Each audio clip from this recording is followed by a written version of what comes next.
Good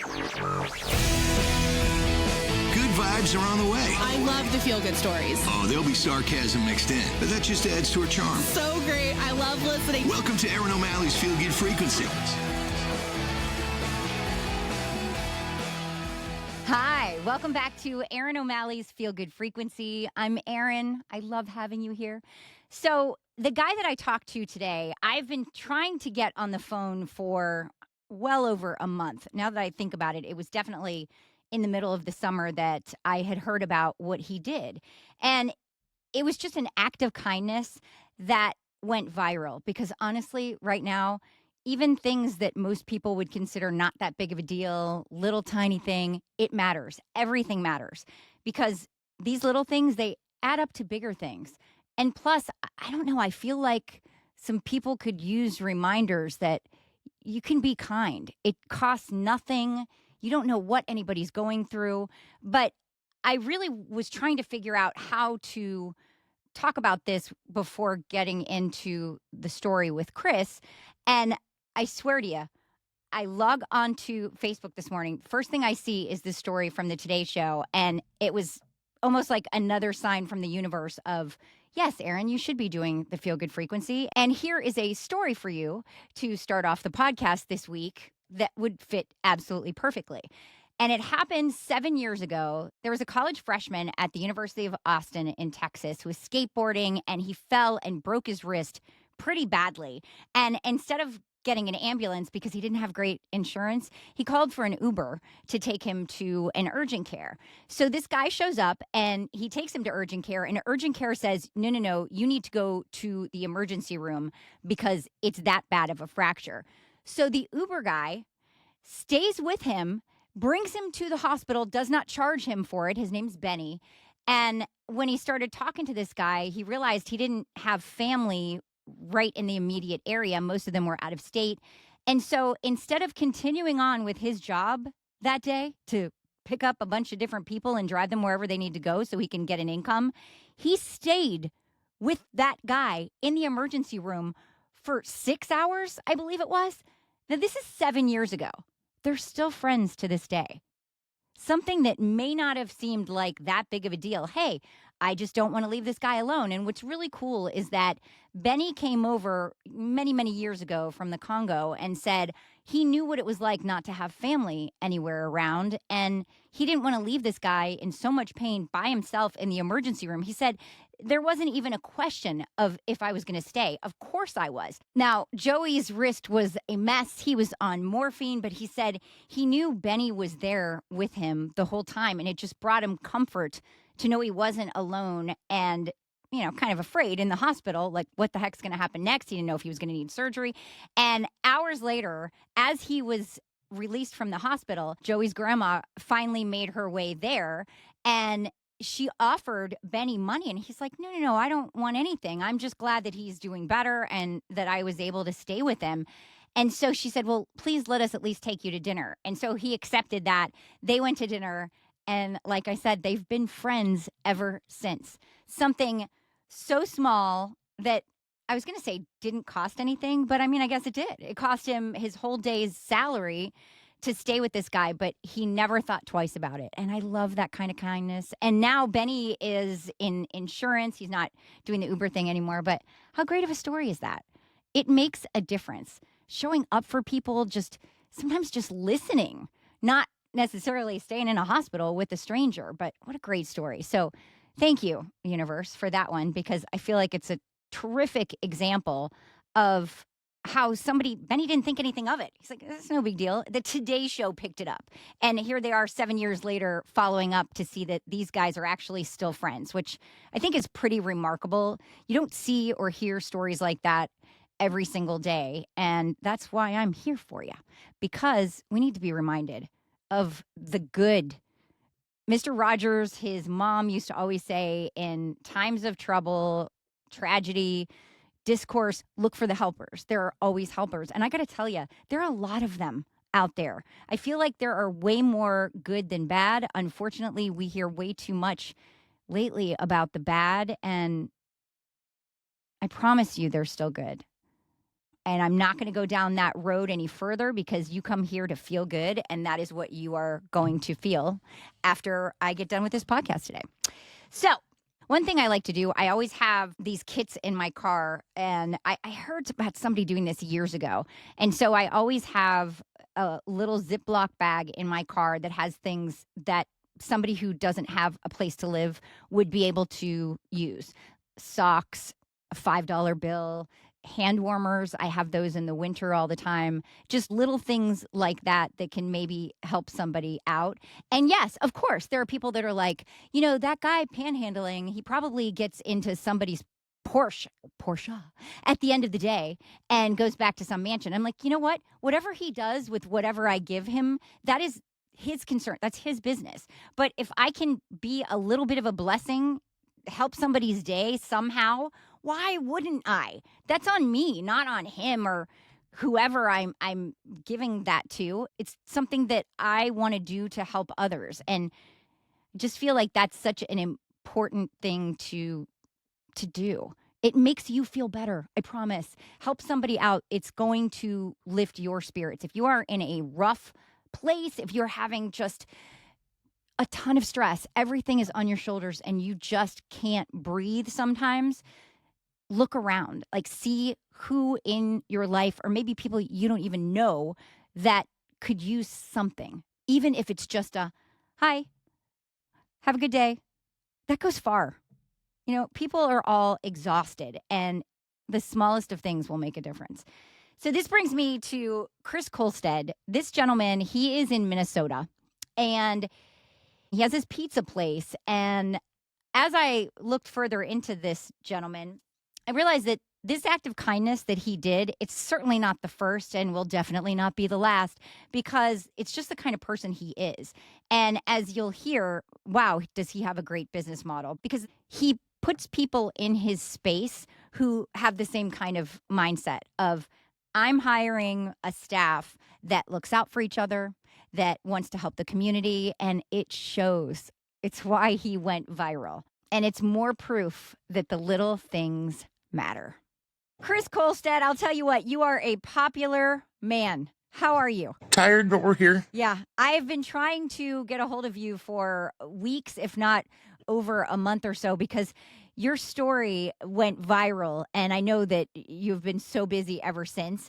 So I completely appreciate you talking to me. And you are in Columbia Heights, Minnesota, which I just found out is down the street from St. Olaf, which means that Rose Nyland would be super proud that I'm talking to you. God rest her soul. I should have known that I was going to talk to somebody who's amazing, being from that area. I talked to you off of this podcast, and you're like, I don't see what the big deal is. I'm just helping somebody out. So can you explain the situation that made you be known to people in the country all over the place? I mean, for us, it's been a matter of the 6 years we've had this store. We're right off a major metro bus line just outside, a major city. Of course, you're going to have situations where you see people that are less fortunate, but we've had times where we'll see evidence that people have been eating out of the dumpster. We'll see people eating out of the trash in front of the store. We're in a strip mall with, I believe, 7 stores, and 4 of them are restaurants. So, for the unhoused people or whatever, it's a fairly safe place to go and a fairly decent chance to find something. But we started finding evidence that people were regularly visiting our dumpster behind the store. After seeing evidence of people doing that, along with, seeing people in those situations out in front of the store fairly often and understanding the situations, we just kind of said, this is enough. And there's little things we can do that aren't overly expensive from our end that can still help somebody else. And I guess, for lack of a better way to put it, something that costs us a couple of dollars saves someone's dignity. And that's a lot more expensive to me. That means more and just puts them in a position where at least they can eat something, be safe in eating something, that they don't have to worry about. Was that in the dumpster with cleaning chemicals? Has it been in there a long time? Is there bugs? Is there rodents? Right. People don't live that way by choice. No, they don't. Did you put up a sign? We've put up signs in the past, but it just, I don't know if it's people, animals, weather, whatever. They don't stay for very long. It's been a couple of years since we put something there. But we just kind of threw up a Facebook post on the account knowing that, a lot of these individuals do have access to social media and stuff because a fair amount of them have reached out to us that way. Hmm. and just said, if you know these people, there's a large apartment building right behind our restaurant where the dumpster is. So, with 800 people in a building or whatever it is, I'm sure that's probably a high number, but there's a lot of people in it regardless. Somebody's going to see something and somebody's going to say something. So that was our hope, was that somebody would see it and tell these people, like, hey, just ask. If Right. you're not comfortable asking, send somebody else to ask, or send us a message, or find a way to call and be like, hey, so I don't have a lot of money, but can you help me out? A lot of people look at this as a handout situation, but there's a lot of people too that have been calling me and saying, hey, I don't get paid till Friday. Can I pick something up on Wednesday and I'll pay you on Friday? And a couple of Wow. those too have pitched in money to try and help out other people in the process. And it's gone a lot further and a lot faster than I expected it would go, for sure. Well, it also speaks volumes to the person that you are. And I know that you can see the restaurant from where you live. You said it's right down the street, and you couldn't handle people dumpster diving trying to find something to eat, and it was bothering you so badly that you just said, please let us know, we will help you. And didn't you start leaving a pizza by a curb or so? I remember reading something about you were leaving it. So we did have like a little pedestal thing out back that we set up for a while that we put some stuff on. We also have left some on some of the park benches around here that we know people tend to stay at. We got an electrical box out back we've left some on. Thankfully, we haven't had to do as much of it. We haven't, the couple of times I left them out there, the last few times, they seem to be virtually untouched. So Wow. hopefully that means that the people that were doing so are finding better options for themselves, or Maybe finding housing and things. Yeah, that would be the best scenario. That's exactly it. We're not going to be what saves somebody's life or situation, but if they've got $5 and they need a bus pass to go to a job interview or something to eat, basic survival tells you spend that money on something to eat. Yes, I understand that a job is obviously very important to survival and housing and whatever, but for a lot of those people, that comes down to that decision every day. You have to decide, I've got $6 to my name. Do I spend it here or do I spend it over there? Do I take this bus ride? Obviously I need and want this job, but I could die if I don't. Fortunately, I would say most of the people we've seen aren't to that level of the situation, I hope. But people can end up in that situation. Again, like I said, people aren't eating out of the trash because everything's going perfectly for them. And I so appreciate the fact that you saw what was happening and immediately wanted to do something about it. And I think that's one of the reasons why it went viral, because first of all, I don't know how many people stop and really think about the fact that other human beings are living this way and are trying to just get by with whatever means possible, by whatever means possible. When you really start to think about what some people go through and the fact that you're able to help and you did, it's just, when I talked to you before, you were like, it's just what people should do for each other. But I don't know that we hear about it as much as we should. We certainly don't hear about it as much as we hear about the bad that people do to each other. So I, for one, love that you went viral, because it shows people what a great human you are. And this isn't even the only thing that you've done. Every New Year's Eve for the last few years, your pizza place has made sure that people get home safely who otherwise would be, God forbid, driving under the influence. You make sure that that's not happening. Can you kind of give the little background about that? Because I love that program too. I mean, a lot of it just has to do with, we've got a couple bars within the strip mall we're in and a couple right across the street. And we've had people that on New Year's Eve, they'd come in, get a pizza towards the end of the night. And you can kind of tell when people shouldn't be driving. And we've always kind of had, I'm not a little guy, so I'm not really afraid to say something to somebody. I'm well over 6 feet and pretty big dude. So if I feel like somebody's under the influence, I'm not too worried about them getting mouthy with me about it. Not that I think anybody would anyway, but it gives you a little more comfort factor, I guess, than a smaller person being like, hey, don't do this.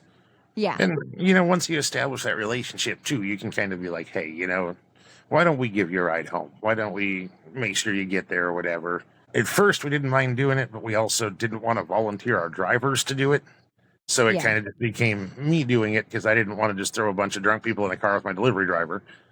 And it's kind of taken over where it just became a thing we've consistently done. We don't really go out and party too much on New Year's Eve because we're in the shop the whole night. So, it's just little things like that. I feel like you can make the community around you safer and better. And Again, it kind of comes down to a money thing where a lot of people can't afford an Uber, especially on a night like that, where, you're going to have the peak of their pricing model, I'm sure. Yeah. I would rather somebody that has, $20 to their name not spend it on something like that and not be able to move forward, or to not want to spend that money and get behind the wheel and hurt somebody. Obviously, if you have $20 to your name, you probably shouldn't be out at the bar. But, Right. even, in some cases, like when we first started doing this, New Year's Eve was a Thursday. So, a lot of people, Friday is payday. They're out Right. going around, don't have a lot of money. And I think the first year we did it was the year we did the most rides, too. We probably had 10, 15 people take us up on it.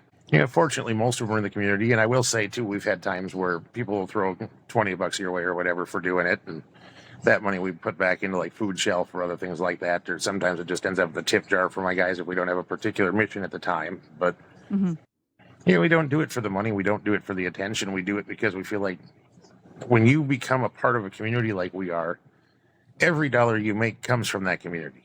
Is it our responsibility to do so? No. But it is something that we can do that doesn't take a ton of time or money, that can help support the people that are putting the money in my cash register every day. That's a beautiful way to say it. And it's a beautiful way to think, too, because you're right. We're all in a community. Why not help the people, if you can, who need it? So is it you that's doing all the driving, or do you partner with a cab company? So on a couple of occasions, we've ordered an Uber for somebody or things like that if they were too far away. There's a little bit of expense involved in that, but if they're being smart enough to call and say, hey, I need something, I'd rather spend, $10, $15 to support that than let somebody go out and do something stupid, because at least they're trying not to do that. Right. Beyond that, it's been pretty much me every single time. One of my old drivers did a couple of runs one year for us. But So it does not surprise me at all that you won Businessman of the Year in your community. I think that is pretty spectacular. It sounds like it's very well deserved. To me, that's not a me thing. That's an everybody thing. We have a very small staff of guys and girls that do a very, very good job for us. We've consistently had the same staff members for the majority of my time in charge. I think our newest staff member now has probably been with us 6-7 months. And out of my, what I would say, 8 or 9 regulars, I think at least 4 of them have been there 4 years or more. Wow, that's a long time for a pizza place. Whew. It is. And I mean, we try to compensate to the best of our abilities. I do feel these guys could probably make a much better retirement fund somewhere else sometimes. But they do well with, overall, we pay as well as we can, along with we've got a good, solid customer base that tends to take care of our staff pretty well. So we feel like they're all living okay and they're happy with where they're at. They all get along very well. And we've got a good dynamic going. So we try not to mess with it. That always comes from the top. So it's you trickling down to everybody else. It's also you choosing very well when you hire people, which is terrific. And it's great for your entire community, obviously. We've definitely had our misfires over the years, but I think my personal record, I had a guy that lasted 6 minutes about 2 months ago. We brought him in, and the first delivery was not even out of the oven before he decided he didn't want to do it anymore. Okay. Well, we've had we those all made too, mistakes. But, at the same time, when you get a bunch of decent people, you find ways to keep them the best you can. Absolutely. You're going to have people come and go, and sometimes, for lack of a better way to say it, it might not be the worst thing sometimes when people do go. Right. We've been pretty fortunate. We haven't had a whole lot of staff that I would consider any kind of an issue. There's not a whole lot of people that have worked here in the time I've had it that I would say I couldn't reach out to and have a conversation with.